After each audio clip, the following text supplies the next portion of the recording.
ये जो मन है ना, ये भगवान ने इसकी रचना की है। इंद्रियाणम मनश्चास्मि, कह रहे इंद्रियों में मैं मन हूं, और त्रिगुण माया का इसमें भरा हुआ पूरा पॉइजन जहर है। आप देखो मन छोड़ के गंदी बात में ही जाएगा, नहीं जाएगा।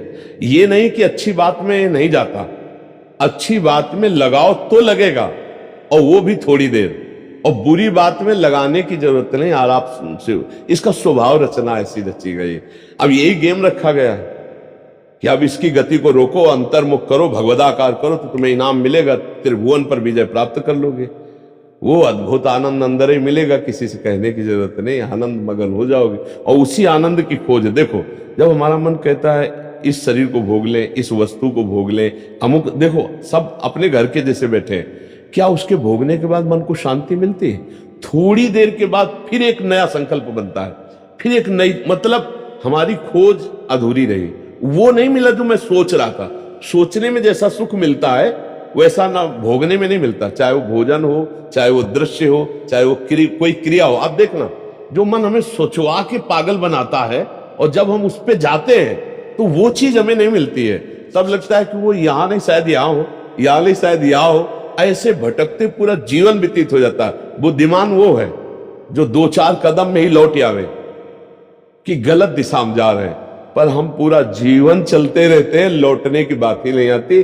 और यहां तक कि शरीर वृद्ध हो जाता है, इंद्रियां काम नहीं करती, पर मन वैसे ही सलाह करता रहता है, फिर भी नहीं सोच पाता कि चलो अब हुआ पूरा जीवन की शाम, अब तो राधा राधा जब कर अपना काम बना ले। लेकिन नहीं, बूढ़ा है फिर भी शराब पीता है, बूढ़ा है फिर भी गंदी बातें देखता है, बूढ़ा है फिर भी गंदी चेष्टाएं करता है, बूढ़ा है फिर भी नहीं सोच रहा कि मुझे मरना है और भगवत प्राप्ति का अब की उपाय कर लूं, इतना जीवन रह गया। ये क्या है? ये मन का केवल खेल है। वो अपने मन के गेम में फंस गया, निकल नहीं पा रहा है। अच्छा, इसमें ये हो कि चलो मन सुखी रहेगा, तो भी नहीं, आप जितना गलत करते जाओगे उतना वो नकारात्मक सोचे पैदा करता चला जाएगा, और उसका परिणाम यह आएगा कि आपको डिप्रेशन में पहुंचा देगा।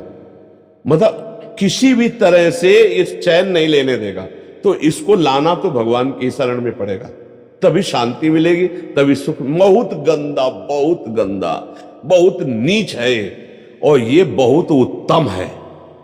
ये अगर सही रास्ते को पा जाए तो दूसरे के लिए अपने प्राण दे सकता है, परहित के लिए अपने प्राण दे सकता है, ये भगवान से मिला सकता है, ये सब सुख दे सकता है। बस इसको गलत ढंग से जो प्रयोग होना शुरू हुआ है, इसका ये बंद कर दे, वही बहादुर है। देखो, विरक्त मार्ग एक अलग होता है, लेकिन गृहस्थी में तो एक धर्मपूर्वक विषय सेवन की मर्यादा है ना, तो आप धर्मपूर्वक देख लो। अगर आपको अपनी पत्नी में, अपने पति में सुख नहीं मिला तो विश्व में कहीं सुख नहीं मिलेगा, क्योंकि है नहीं, तो आपको सीमित हो जाना चाहिए ना। लेकिन ऐसा नहीं होता, हम धर्म विरुद्ध बढ़ते चले जाते हैं, जो हमारा पाप बनता जाता है और हम क्लेशित होते जाते हैं। इसलिए हमें लगता है बहुत अच्छे अभी सत्संग के प्रभाव पड़ रहे हैं, तो हम निकल चले गंदी बातों से, हम निकल चले इस माया के फसाव से, नहीं तो धोखा ही धोखा, पूरी जिंदगी व्यतीत हो जाती है।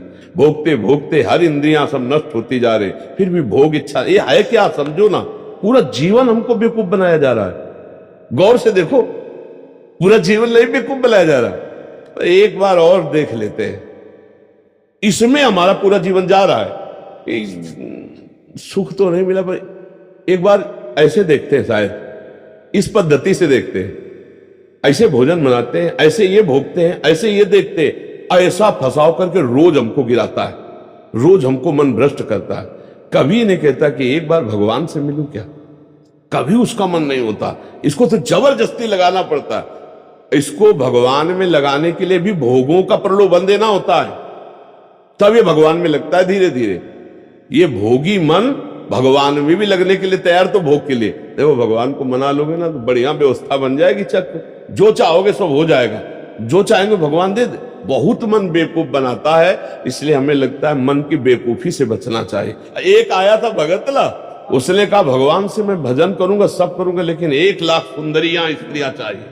तो गजब का दिल है तेरा, गजब का दिल है यार। जिनके एक है ना, तो वो कभी कभी एकांत में ऐसे बैठ के बैठते हैं। तो इसीलिए मल की कहीं में मत रखो, बहुत बड़ा भूत है, ये परेशान कर देगा, नष्ट कर देगा। इसे सतमार्ग में लाओ, भगवत मार्ग में लाओ, तभी आनंद की। इसकी केवल चाल है, ये नहीं ये नहीं ये, और है कहीं नहीं। पक्का समझ लीजिए। ये हमारे को भ्रम पैदा करता, कुछ नहीं कुछ नहीं है। नाम जप करो, सत्संग करो, धर्म पूर्वक विषय भोगो, हम मना नहीं करते, एक उसे सीमा में रख के भोगो धर्म में। तो उससे क्या होगा, तुम्हें घृणा हो जाएगी।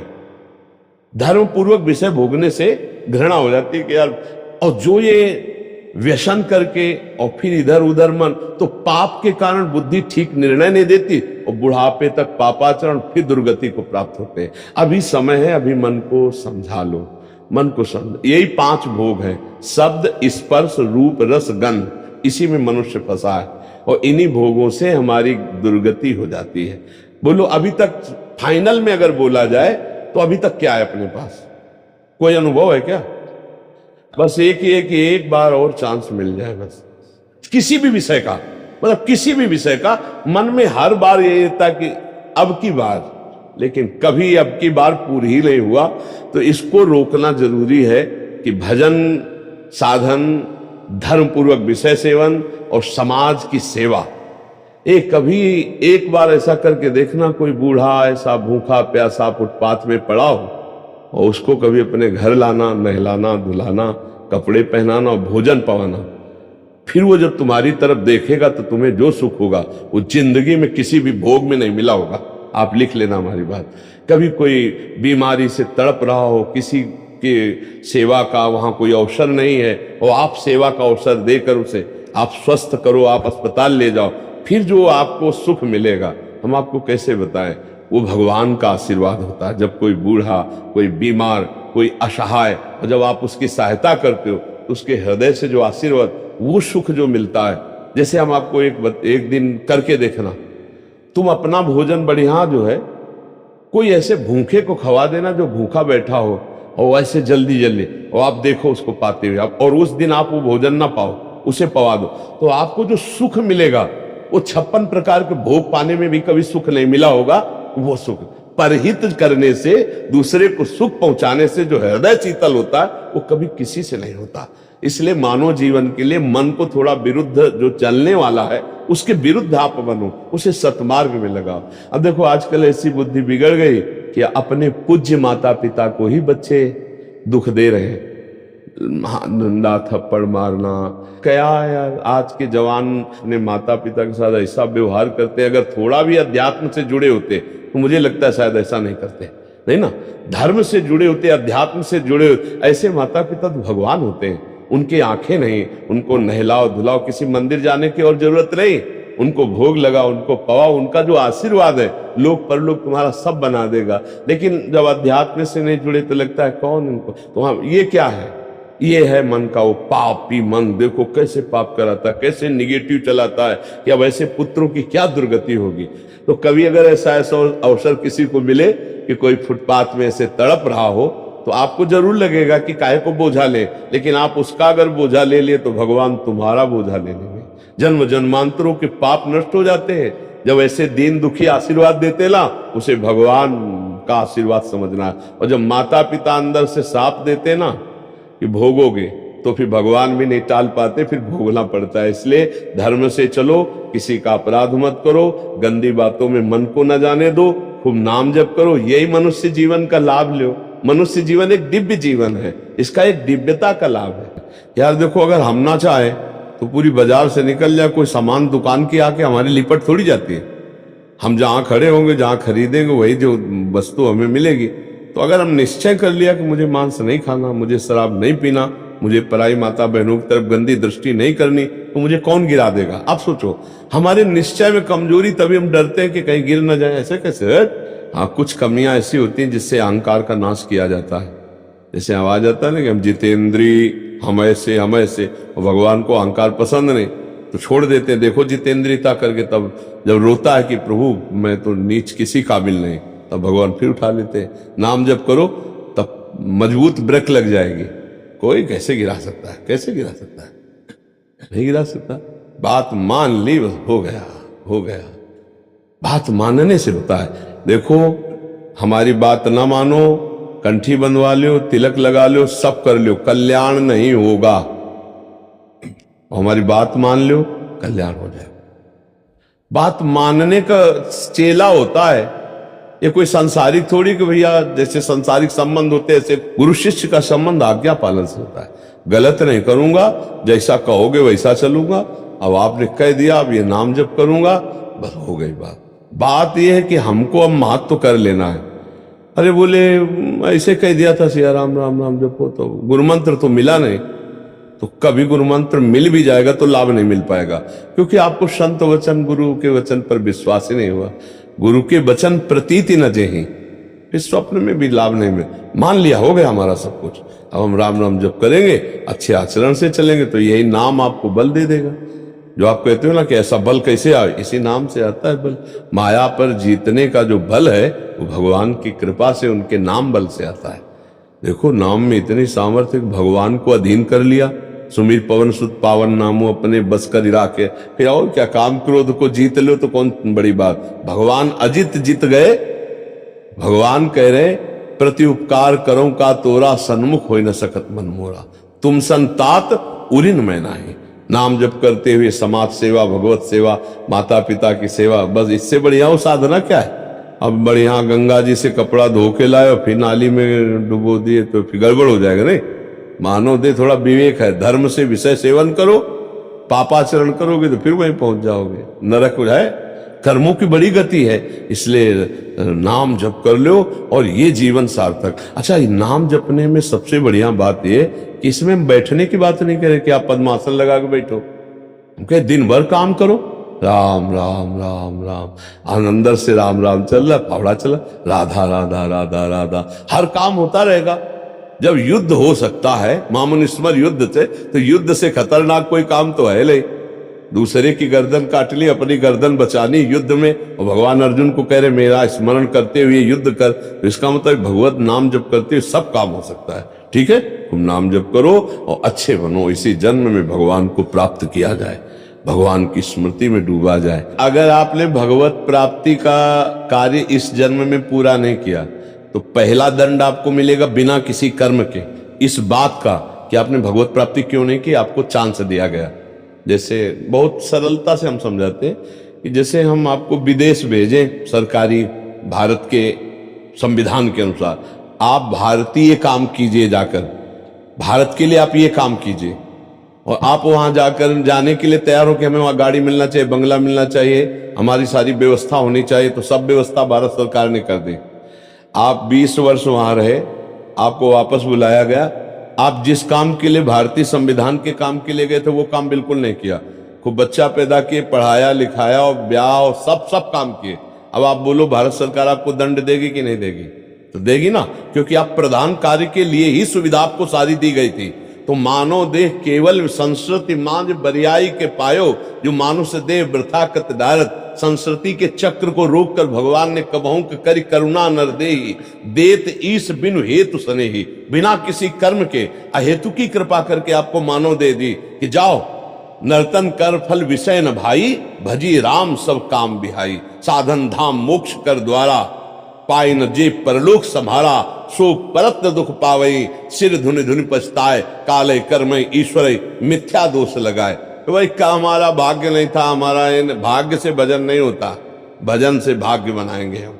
भजन से हम पूर्व कर्मों को मिटाएंगे, भजन से हम भगवत प्राप्ति करेंगे। जो न तरय भवसागर, असमाज नर पाए। स्वति निंदक मंदमति, आत्महनन गति जाए। वो आत्महत्यारे की गति को प्राप्त होता है केवल इस बात के लिए कि तुम्हें मनुष्य शरीर मिला, सारी सुविधाएं दी गई, लेकिन तुमने अपना काम नहीं बनाया। 83,99,999 योनियों में कोई एक भी ऐसी योनि नहीं जिससे हम भगवत प्राप्ति कर सकते, केवल ये मानव देह थी, और उसको तुमने विषय सेवन में प्रपंच में नष्ट किया। तुम विशेष दंड के पात्र हो। कृपा हुई और तुमने उस कृपा को ठुकराया, अब भोगो अन्य योनियों में। अब पता नहीं फिर किस कल्प में भगवान की कृपा होगी और मुझे मनुष्य शरीर में। इसलिए मुझे इस जन्म में भगवत प्राप्ति करनी ही करनी है, इस पे हमें छूट नहीं रखनी।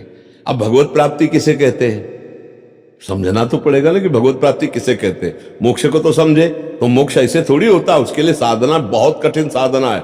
स्थूल सूक्ष्म कारण तीनों शरीरों का राग त्याग करके स्मृति उसकी, इसकी स्मृति का भी त्याग हो जाए, तब वो अपने स्वरूप में स्थित होता है। बड़ा कठिन। ज्ञान के पंथ कृपान के धारा, और परत खगेश लगे निवारा। अब इसको सहज भाव में ले लो। जिसकी अखंड स्मृति भगवान की होती है वही मुक्त पुरुष है और वही भगवत प्राप्त पुरुष है। हर समय तुम्हारी याद में भगवान का नाम चलता रहे। राम कृष्ण हरि जो नाम प्रियो, अपने तो वृंदावनवासी राधा राधा रखते, हर समय नाम चिंतन करते रहो। तुम मोक्ष चाहोगे तो मोक्ष मिल जाएगा, भगवत प्राप्ति चाहोगे तो भगवत प्राप्ति हो जाएगी। भगवत प्राप्ति का मतलब होता है भगवान को जिस भाव से, स्वामी भाव, सखा भाव, जिस भाव से वो प्राप्त हो जाए। और अच्छा इसमें है कि गिरने का भय नहीं। हम राधा राधा जपते हुए किसानी कर रहे हैं, राधा राधा जपते करते नौकरी कर रहे, राधा राधा जपते हुए संसार के सब कार्य कर रहे, तो हमको संसार के कार्य भी हो जाएंगे और भगवत प्राप्ति भी हो जाएगी। अच्छा मिथ्या भाव हमारे यहाँ लगाना नहीं, भगवत भाव लगाना है। सब में भगवान है, तो हम जिससे मिलते हैं उनके हृदय में भगवान है, हम ऐसे बर्ताव करते, चाहे पुत्र हो चाहे पत्नी हो। नाथ सकल संपदा तुम्हारी, मैं सेवक समेत सुतनारी। बहुत सरलता से निपट गए संसार से, बहुत सरलता। पर भजन नहीं किया तो दंड मिलेगा, क्योंकि सरकार ने भेजा है यहां सरकारी काम करने के लिए, भगवत प्राप्ति के लिए। अब अगर चूक हो गई तो फिर गड़बड़ हो जाएगा। अच्छा देखो, तुम्हें तो कुछ गड़बड़ होना है नहीं, तुम तो अविनाशी भगवान के जन हो, अविनाशी स्वरूप है ना अपना सबका। लेकिन जैसे स्वप्न में लाठी चलती है कुछ नहीं होता है, पर पीड़ा होती कि नहीं होती स्वप्न के समय। स्वप्न के समय अगर लाठी चलावे तो वैसे लगती है नहीं, स्वप्न में अगर हम डूब रहे हैं तो वैसे डूब रहे, स्वप्न में अगर पिटाई शुरू है या कोई गला काटने जा रहा तो वैसे भय लग रहा है, और है कुछ नहीं, तो दंड तो भोगना पड़ेगा ना। ऐसे ही जागृत में है, ऐसे ही नरक आदि में है। अविनाशी आत्मा को कोई कष्ट थोड़ी होता है, पर जब तक ये बोध नहीं होगा तब तक तो भोगना ही पड़ता है ना। देखो स्थूल देह सैया में पड़ी होती और स्वप्न में हम देख रहे हैं कि हम समुद्र में डूब रहे हैं, अब वैसे ही कष्ट हो रहा है, समुद्र भी दिखाई दे रहा है, डूब भी रहे, और जो डूबने वाला शरीर है वो तत्कालिक स्वप्न में बना हुआ है, क्योंकि शरीर जो स्थूल शरीर वो तो सैया में सो रहा है। अब बताओ उसको कैसे बचाया जाए। जो स्वप्न में समुद्र में डूब रहा है, अब आप उपाय बताओ उसको कैसे बचाया जाए।